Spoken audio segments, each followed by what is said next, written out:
She texted me at 3:07 a.m. I'm at Mason's house. Come pick me up right now, or we're done. I stared at my phone, the glow cutting through the dark like a blade. My heartbeat didn't spike. My stomach didn't drop.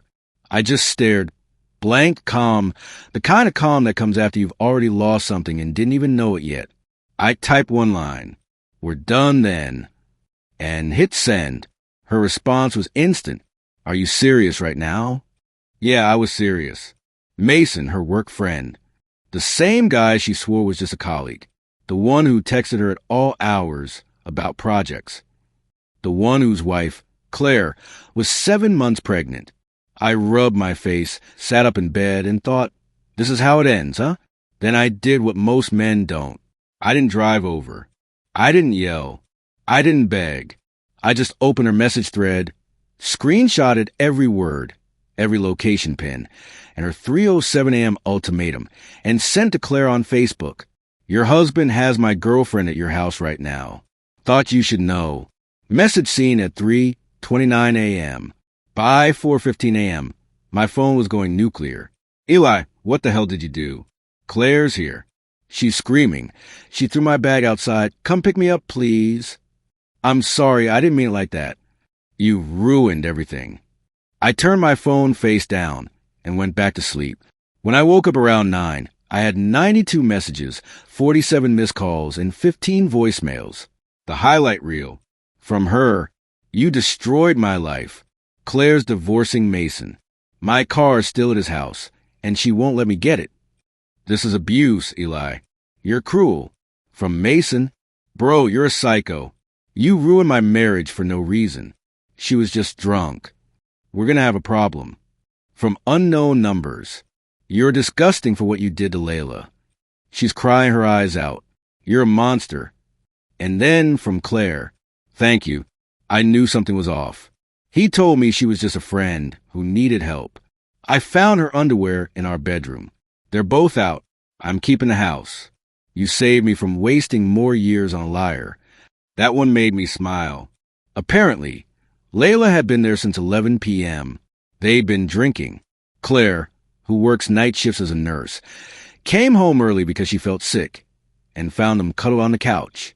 Layla's clothes were thrown onto the lawn by sunrise. Claire's brother changed the locks before breakfast. I didn't even have to lift a finger, but the internet did the rest. Layla's Instagram stories were still up, at least until morning. 11:02 p.m. Her and Mason taking tequila shots. Caption, work friends who play together. 12:17 a.m. Her wearing his hoodie. Borrowed clothes hit different. 1:09 a.m. Mirror selfie in Mason's bathroom. Feeling myself tonight.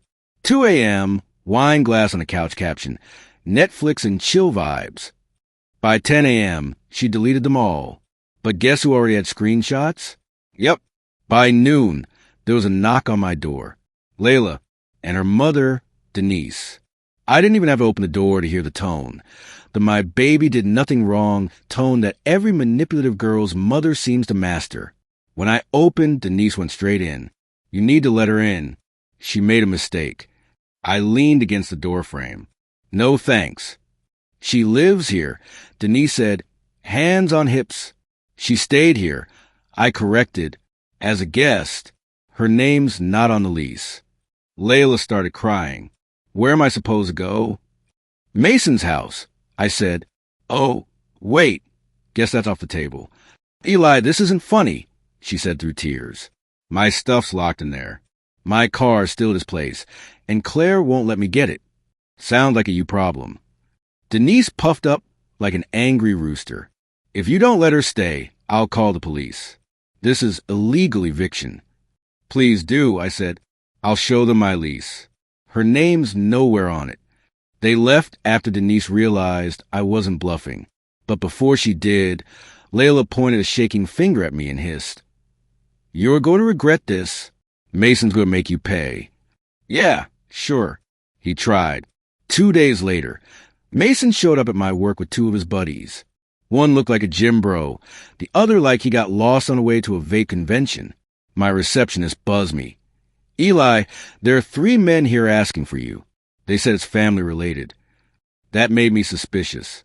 I turned on my phone camera, shoved it in my pocket, and went down. Mason was pacing in the lobby like he owned the place. "We need to talk," he said. "About what?" "You cost me my marriage." I tilted my head. "No, sleeping with my girlfriend cost you your marriage." His jaw clenched. "She came on to me. You don't understand." "Oh, I understand perfectly. You invited her into your home while your pregnant wife was working overnight. That's all anyone needs to understand." His friend Trevor stepped forward. "Look, just apologize and help pay for Mason's lawyer, and we'll call it even." I actually laughed. Pay for his divorce lawyer? Are you high? Mason's face went red. "You started this __." "No, you started it when you decided to risk your whole family for a drunk fling." His third friend, Manny, shook his head. "You didn't have to snitch." "Snitch? What are we, 12? You think marriage vows are street code?" Security noticed the tension and came over. "Everything okay here?" I smiled. "Yeah, these gentlemen were just leaving."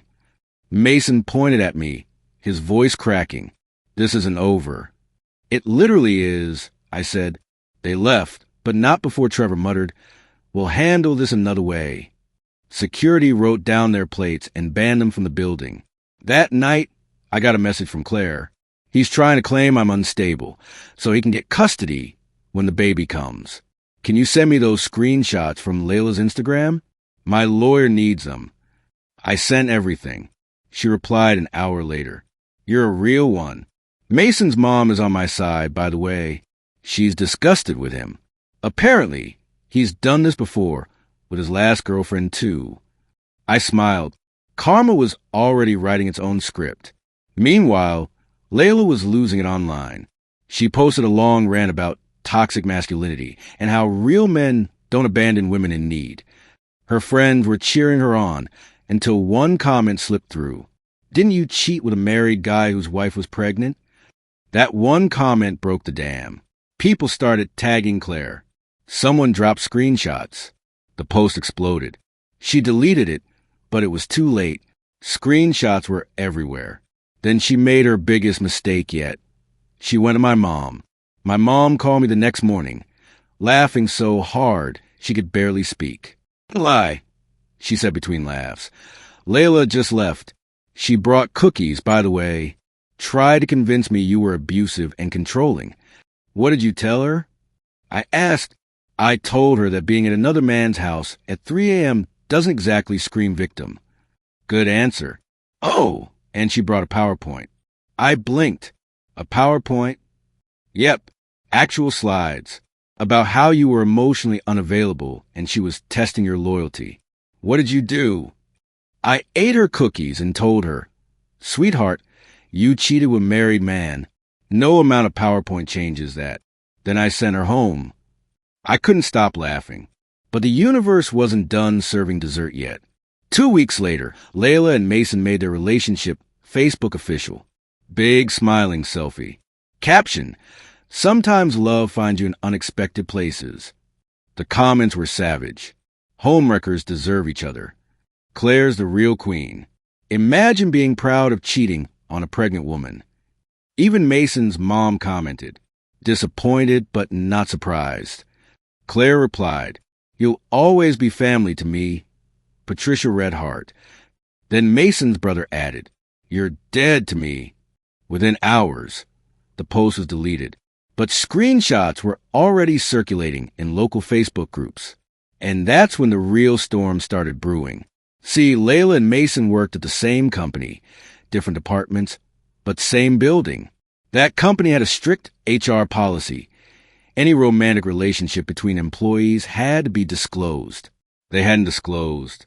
Someone, definitely not me, but possibly a very motivated nurse named Claire, sent HR their Facebook post and Instagram screenshots with timestamps. Within a week, both were called into meetings. Both were suspended pending investigation. Layla called me that night, sobbing, "You got me fired." "No, Layla," I said calmly, "you got yourself fired. You don't understand. Mason's broke. Claire froze his accounts. I need help. Ask Mason." "He can't. He's staying with his mom. Please, Eli, I made a mistake. No, you made choices. Repeatedly. This wasn't an accident. It was a lifestyle. She hung up on me. But karma? She didn't hang up. 2 weeks after that call, Layla's world started collapsing piece by piece. The company investigation ended faster than anyone expected. Mason was fired for misuse of company property, which turned out to mean he'd been booking conference rooms for their little meetings and charging company credit cards for dinners that were actually their dates. Layla got the axe for falsifying timesheets. She'd been clocking in and leaving early to meet Mason, sometimes logging full days she never worked. She called me again after the news broke. You ruined my career, she said between sobs. No, I said, you traded your career for some late-night tequila shots and a married man. That's not on me. You're heartless, she snapped. I'm healed, I replied and hung up, but her firing was just the opening act. Claire's lawyer was a beast in a blazer. Since Mason had used her joint credit cards for hotel rooms, dinners, and even Uber rides with Layla, every dollar became evidence of marital fraud. When the judge saw the screenshots and receipts, he practically laughed Mason out of court. Claire got the house, primary custody when the baby arrived, alimony for 2 years, and child support starting the moment Mason found a new job. She even kept the truck because it was in both names. Mason walked out of court with a box of clothes and nowhere to go except his mother's basement. Patricia, his mom, didn't exactly make life easier. She told everyone at her church what he'd done. Every Sunday, Mason had to stand up during prayer requests while the pastor asked the congregation to pray for this young man to overcome his weakness of the flesh. He hated it, but he couldn't leave. He had no money, no car, and no one willing to take him in. Layla wasn't faring much better. Her landlord found out she hadn't been living in her own apartment for months. She'd basically moved into my place, and Mason's on and off. That violated her lease. She got a 30-day notice to vacate. She tried to crash with friends, but even that was temporary. Everyone was tired of her drama. It turns out when you made betrayal your full-time job, no one wants to hire or house you. Then came the twist that could have been straight out of a bad soap opera. She showed up at my apartment one evening, makeup smudged, hair messy, eyes red. In her hand, an unopened box of a pregnancy test. I'm pregnant, she said quietly. I didn't flinch. Congratulations. Is it Mason's? Her lip trembled. It's yours. Really? When did you take the test? This morning. Can I see it? She handed it over. Positive. 2 lines. Looked convincing enough. Until I did a quick reverse image search on my phone. The exact same photo was on Pinterest. From 2019. A stock picture used for pregnancy announcements. I looked up at her. You're using Pinterest photos now? Her face drained of color. You're unbelievable, she shouted, grabbed the test back, and ran down the hall. I closed the door and laughed until my stomach hurt. A week later, she sent a final message. You're cold, Eli. I really did love you. Mason was a mistake. I was just testing you that night. A real man would have come to get me. I replied once. A real woman wouldn't have been at another man's house at 3 a.m. Blocked the number. Again. Meanwhile, karma kept on working overtime. Claire gave birth to a healthy baby girl, named her Victoria because, as she put it, I'm victorious. Mason's wages from his new job stocking shelves overnight were being garnished for child support and alimony. His mom still made him go to church every week, where the pastor's sermon titles had become personal. Temptation in the living room, the price of infidelity, the Mason in your life, how to recognize sin. He sat in the front pew through every one of them. Layla's situation just kept circling the drain. She finally got a job at a call center 2 towns over. 3 bus transfers each way because she had sold her car months earlier to save for our future. Her friend group collapsed after she tried flirting with one of their boyfriends. When that girl caught her sending pictures, the entire group blocked her overnight. She ended up moving back with her mom, who started charging her rent, full market rate. Denise told her, You're an adult. You pay your way. I heard all this from mutual friends, and every time I just shook my head. I didn't gloat. I didn't message her. I didn't post anything online. I just lived my life, quietly satisfied that the universe was doing my work for me. Then one day, I ran into Claire at a coffee shop. She looked radiant, happier than I'd ever seen her. Baby stroller beside her, smile easy and genuine. She introduced me to her daughter, little Victoria, then told me she was seeing someone new, her pediatrician. Actually, good man, stable, calm. She said, after what I went through, boring is the most beautiful word in the world. Mason found out about that relationship and apparently lost his mind. He posted some long rant on Facebook about replacement dads and betrayal. Claire's lawyer screenshotted it for the custody file. The internet roasted him again. Someone even turned his divorce filing into a meme template. Local pages started using it whenever anyone got caught cheating. Mason had become the punchline of the entire town. Layla tried to rebrand herself online. New Instagram bio, a phoenix emoji, a caption about rising from the ashes. The post got 12 likes. Her mom commented, "Please remember to pay rent." It was perfection. Every once in a while, someone would send me updates. Mason's still in his mom's basement, working nights.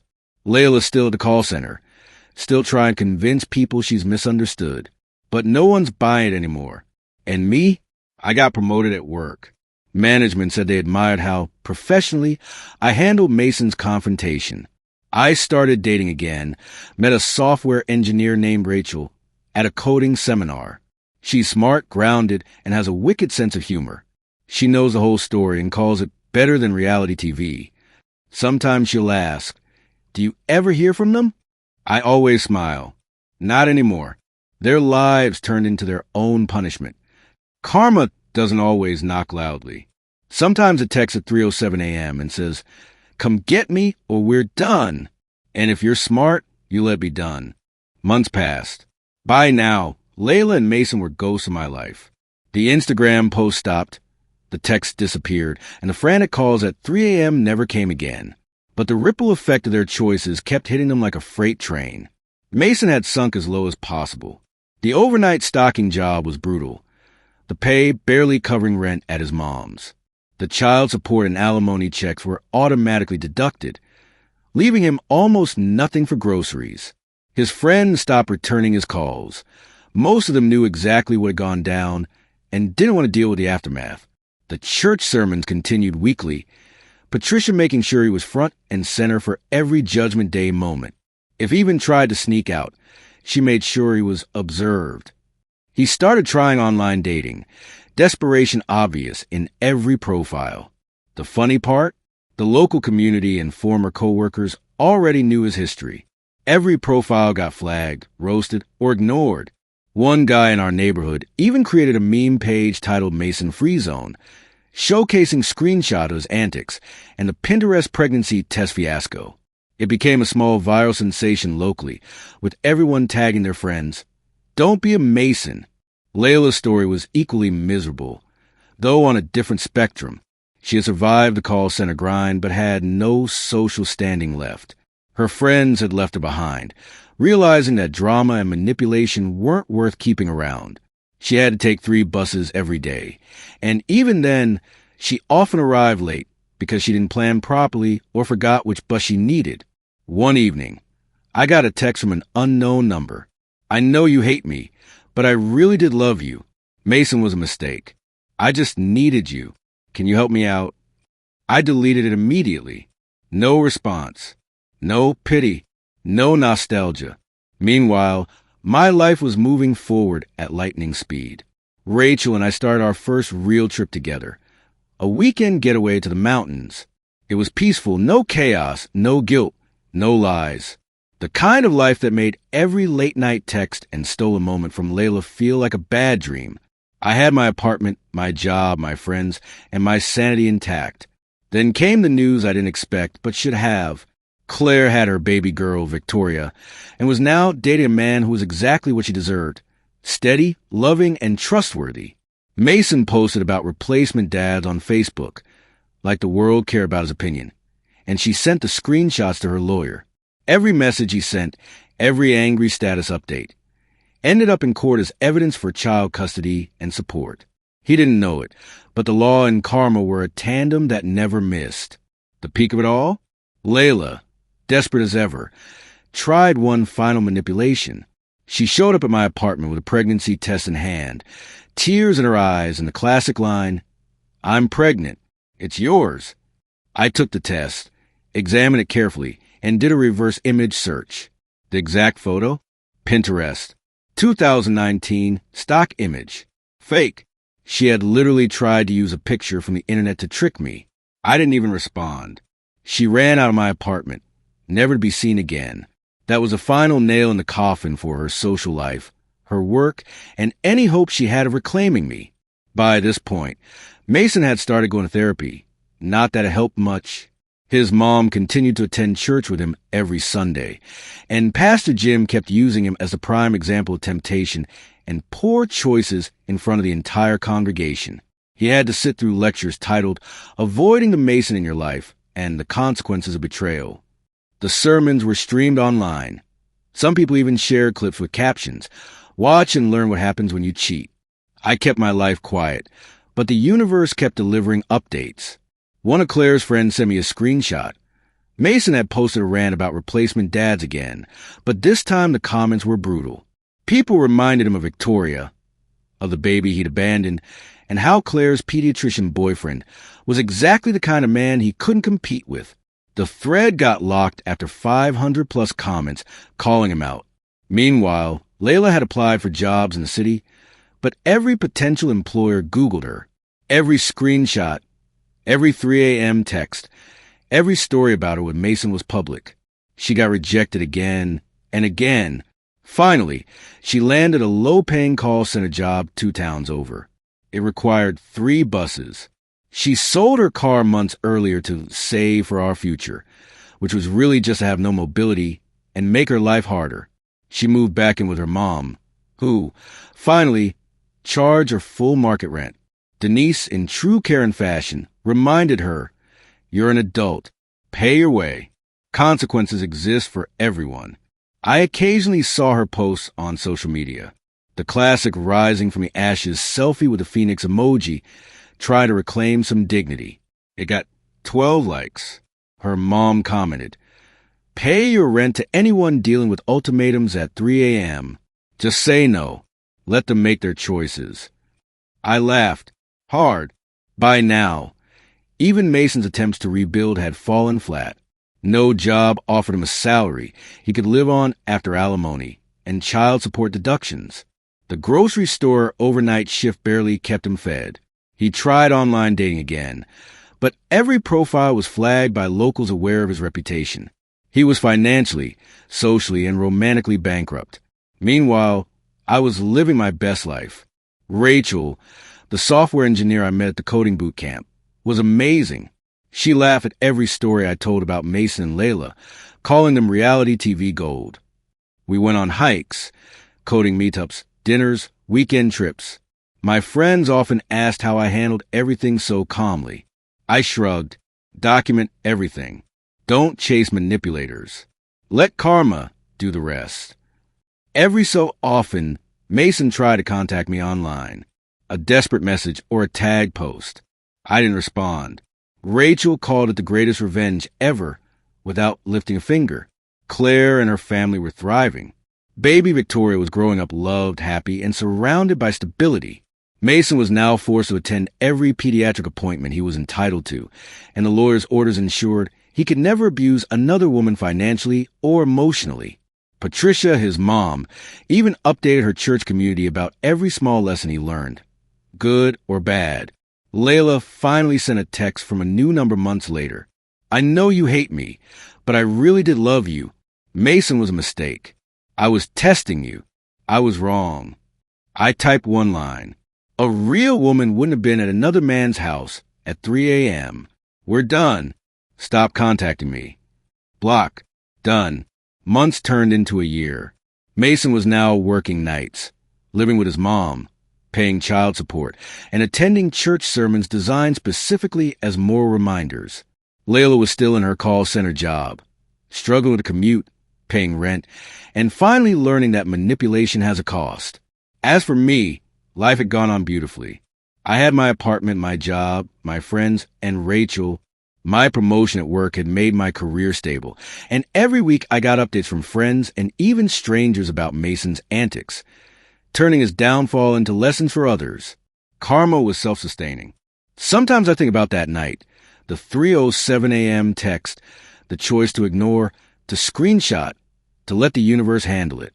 It's surreal how one decision, combined with truth and patience, can completely dismantle two people built on lies.